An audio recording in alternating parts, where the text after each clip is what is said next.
উহুদের ময়দানে ওনার দান শহীদের কারণে, হুনাইনের যুদ্ধের কারণে, আহজাবের যুদ্ধের কারণে আমার হাবিব মুহাম্মদ সাল্লাল্লাহু আলাইহি সাল্লামের আনিত দ্বীন ইসলামকে আজকে তোমাদের জন্য আমি আল্লাহ পরিপূর্ণ করে দিলাম।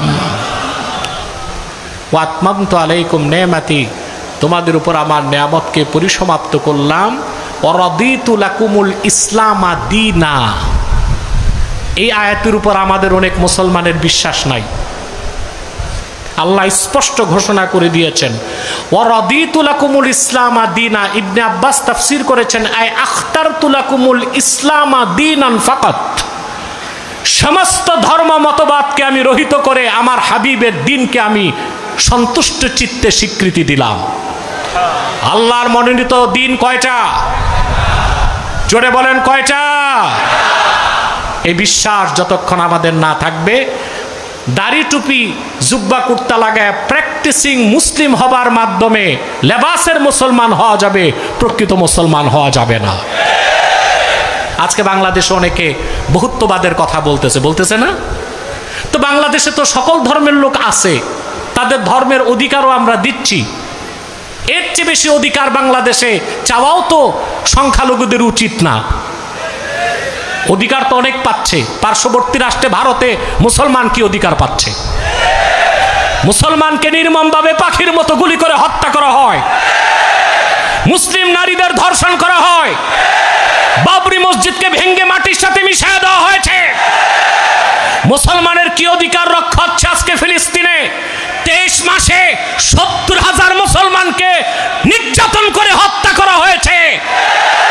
সেসব দৃষ্টিকোণ থেকে আমার বাংলাদেশে হিন্দু বৌদ্ধ খ্রিস্টানরা অনেক বেশি সম্মান ও অধিকার নিয়ে বেঁচে আছে। কারণ একটাই, এদেশের মুসলমান ইসলামের আদর্শে বিশ্বাস করে। ভারতের হিন্দুদের অপরাধে এদেশের মুসলমান বাংলাদেশের হিন্দুদের শাস্তি দেওয়াকে জায়েজ মনে করে না। ফিলিস্তিনে ইহুদিদের অন্যায়ভাবে মুসলমানকে নির্যাতনের কারণে বাংলাদেশের খ্রিস্টানদের উপর পিছনে হাত কিন্তু খ্রিস্টানদের। ফিলিস্তিনে যা হচ্ছে, বিশ্ব সন্ত্রাসী জাহান্নামের কুকুর নেতানিয়াহুর পিছনে সমস্ত শক্তির ব্যয় করছে মার্কিন যুক্তরাষ্ট্র এবং পশ্চিমা খ্রিস্টানরা। সেই অপরাধের শাস্তিতে এদেশের মুসলমান বাংলাদেশের খ্রিস্টানদের উপর হাত দেওয়াকে জায়েজ মনে করে না। তো অধিকার তো আছে, আবার বহুত্ববাদের নামে কি আনতে চাও বাংলাদেশে? বাংলাদেশকে কি স্পেনের মতো মুসলিম শূন্য রাষ্ট্র বানাতে চাও? ফিলিপাইনের মতো মুসলিম শূন্য রাষ্ট্র বানাতে চাও? মনে রেখো, এই বাংলার মুসলমান লোহার বুট নিষ্পেষণ করার মতো কোনো বিষাক্ত দাঁত পৃথিবীতে সৃষ্টি হয় না।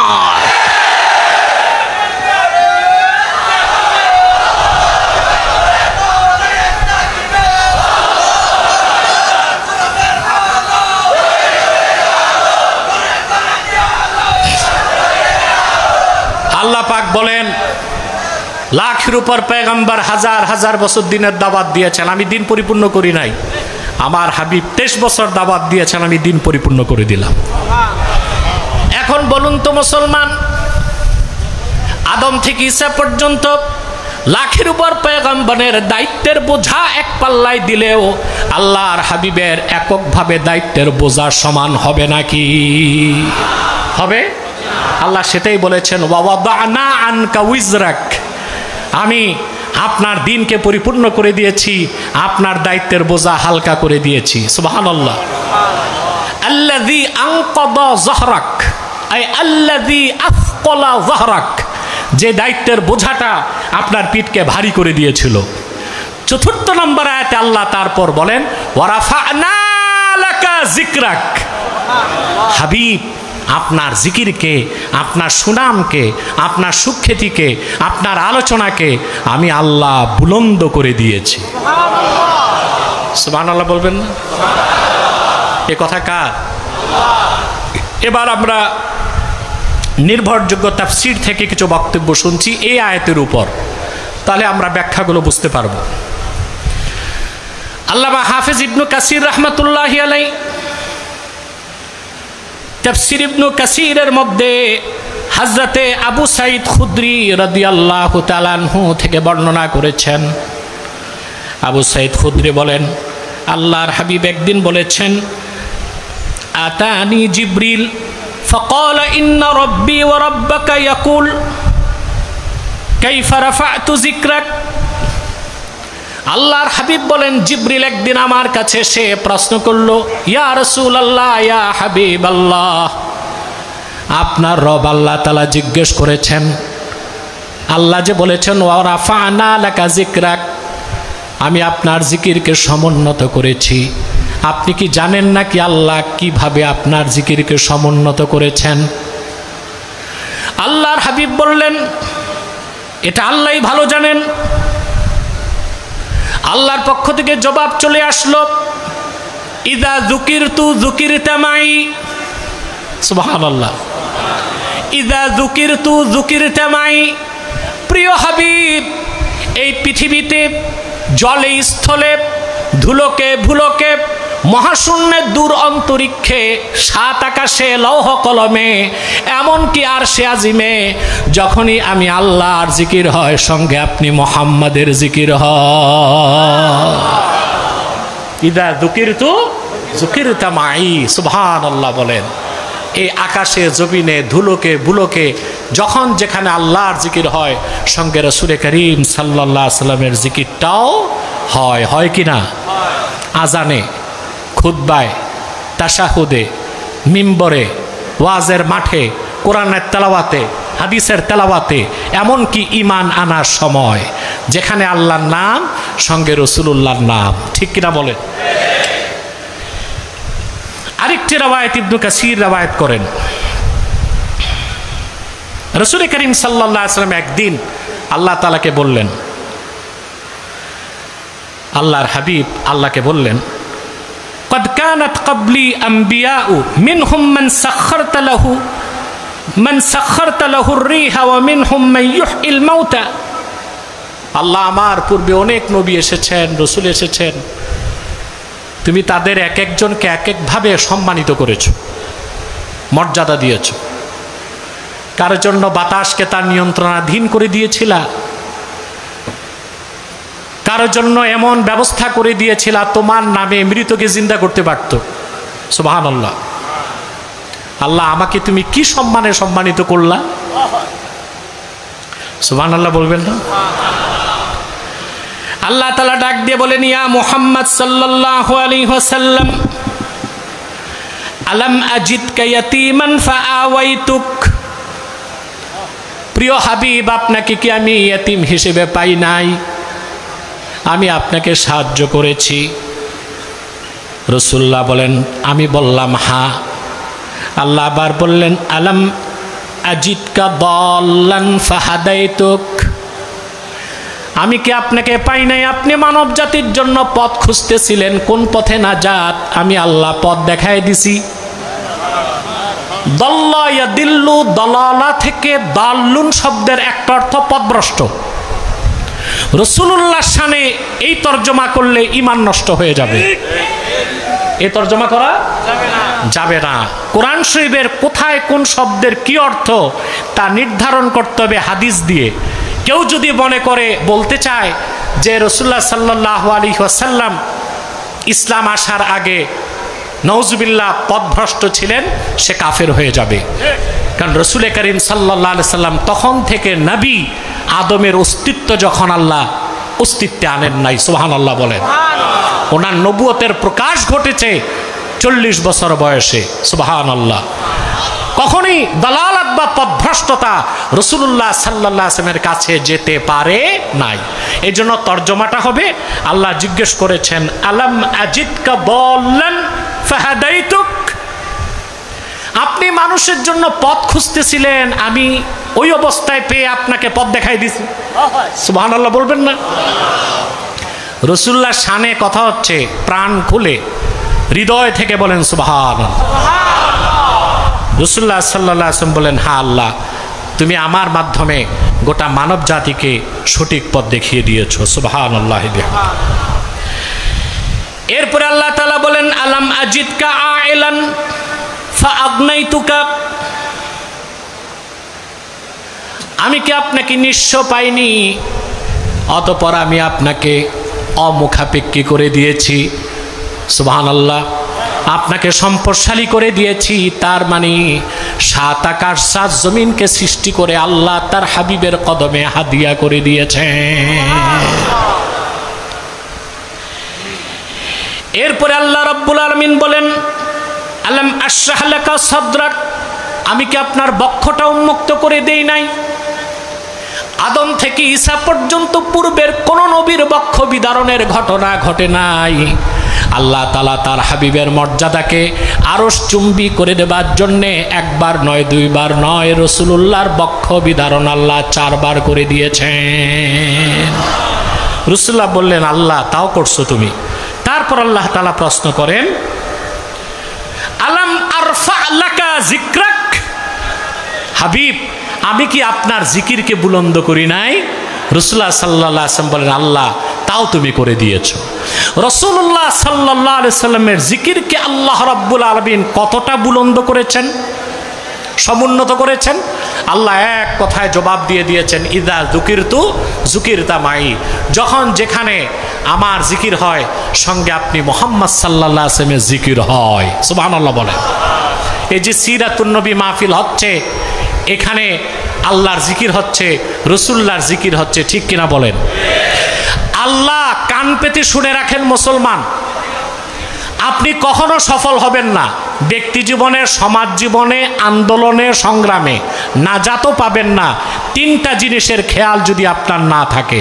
একটা হচ্ছে তাজিমুন নবী, আরেকটা হচ্ছে মাহাব্বাতুন নবী, আরেকটা হচ্ছে সুন্নাতুন নবী।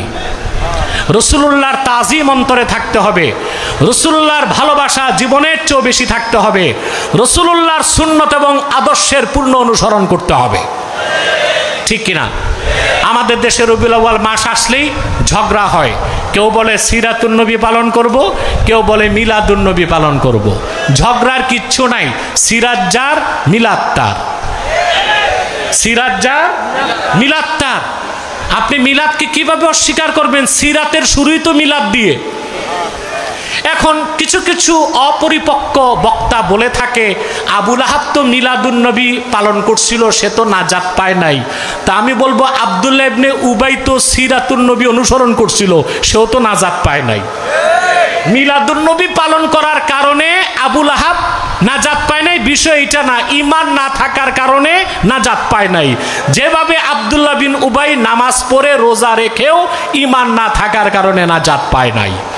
এই সমস্ত বক্তাদের ভারসাম্যহীন বক্তব্য আমাদের সমাজকে শতভাগে বিভক্ত করে দিচ্ছে। যদি এভাবে বিভক্তি বাড়তে থাকে, কোনোদিনও বাংলাদেশ ইসলামী হুকুমত কায়েম করা সম্ভব হবে না। আগে বক্তা, আলেম, স্কলারগুলোকে সঠিক নীতি অনুসরণ করতে হবে, জাতি তখন 1 ঘন্টায় 1 প্ল্যাটফর্মে চলে আসবে, বাংলাদেশ ইসলামী হুকুমত কায়েম হয়ে যাবে। কিন্তু বিভেদ সৃষ্টি হয়, ঠিক কিনা? প্রিয় ভাইরা, আল্লাহ তাআলা মিলাদুন নবী সাল্লাল্লাহু আলাইহি ওয়াসাল্লাম কেন হয়, মিলাদ শরীফ কেন পড়ি? মিলাদ হচ্ছে জিক্রে নবী। আল্লাহ জিক্রে নবীর, রাসূলুল্লাহর জিকিরকে নিজের জিকিরের মর্যাদা দিয়েছেন। আব্দুল হক মুহাদ্দিস দেহলভী রাহমাতুল্লাহ লেখা জাজবুল কুলুব ইলা দিয়ারিল মাহবুব একটা কিতাব আছে, ফার্সিতে লেখা। এটার অনুবাদ করে গেছেন বাইতুশ শরফের মরহুম পীর সাহেব আল্লামা আব্দুল জব্বার রাহমাতুল্লাহ। এটা তিনি বাংলা নাম দিয়েছেন হৃদয়ের টানে মদিনার পানে। আপনারা পড়ছেন না? আরে বইটা পড়বেন ভাই, পড়বেন। রাসূলুল্লাহর তাজিম, সম্মান কি ছিল তা না বুঝলে আপনি ফিউজ। আপনি কি ফিউজ? মেহনত করবেন, শ্রম দিবেন, ফলাফল কিছুই পাবেন না। রাসূলুল্লাহর জিকির, ওয়ারাফানা লাকা যিকরাকের ব্যাখ্যায় হাদিস এসেছে, আল্লাহর হাবিব ইরশাদ করেছেন, মান যাকারানি ফাকাদ যাকারাল্লাহ, যে আমি মুহাম্মদ সাল্লাল্লাহু আলাইহি সাল্লামের জিকির করলো, সে তো আল্লাহরই জিকির করলো। সুবহানাল্লাহ। এত আস্তে বললেন, আমরা পুরুষোচিত কণ্ঠে বলি সুবহানাল্লাহ। আল্লাহর হাবিব বলেন, যে আমার জিকির করলো সে আল্লাহর জিকির করলো। সুবহানাল্লাহ বলেন। এইভাবে কিতাবুশ শেফাতে কাজী আয়াজ রাহমাতুল্লাহ অসংখ্য হাদিস এনেছেন। এবার ওরাফানা লাকা যিকরাকের ব্যাপারে ইমাম কুরতুবী কি বর্ণনা করেছেন সেটা আপনাদেরকে শোনাচ্ছি। আমি শুধু মুফাসসিরদের স্টেটমেন্ট শোনাচ্ছি, কোনো ব্যাখ্যায় যাচ্ছি না। বুঝতেছেন তো ভাই? ঘুমাচ্ছেন না তো? কে কে ঘুমান একটু হাত তুলে দেখান একবার। না, খুবই কম।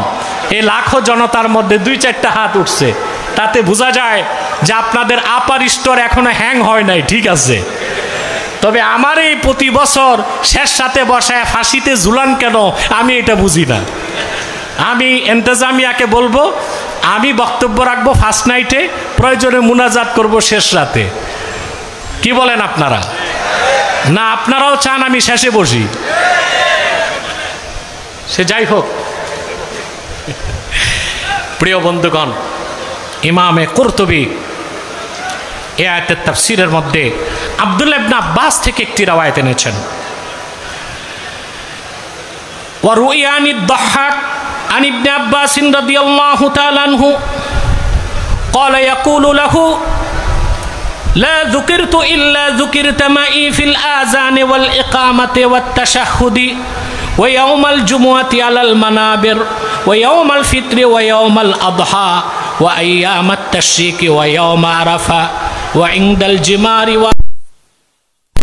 وفي خطبة النكاح وفي مشارق الأرض ومغاربها ولو أن رجلا عبد الله جل ثناؤه وصدق بالجنة والنار وكل شيء ولم يشهد أن محمد رسول الله صلى الله عليه وسلم لم ينتفع بشيء وكان كافرا। কুরতুবী, তাফসীর কুরতুবী 671 হিজরিতে তার মৃত্যু। এই এত বছর আগের, 800 বছর আগের মহান মুফাসসির কুরতুবীর তাফসীর আপনাদেরকে শোনাচ্ছি। অনেকে আমাকে অপবাদ দেয়, আব্বাসী সাহেব কথায় কথায় কাফের বলে। কথায় কথায় যেই কাফের হবে আব্বাসী না, সবাই তাকে কথায় কথায় কাফের বলবে। ডাক্তার বলার কারণে রোগীর ক্যান্সার হয় না, ক্যান্সার হওয়ার কারণে ডাক্তার বলে ক্যান্সার হয়েছে? কোনটা? ক্যান্সার হওয়ার পর ডাক্তার কি বলে? ক্যান্সার হয়েছে। না ডাক্তার বলে দেওয়ার কারণে রোগীর ক্যান্সার হয়? তা আমরা ভারসাম্যহীন বক্তব্য দিয়ে কথা বলে কুফর করি, তখনই তো কাফের বলতে হয়। এই ক্ষেত্রে তো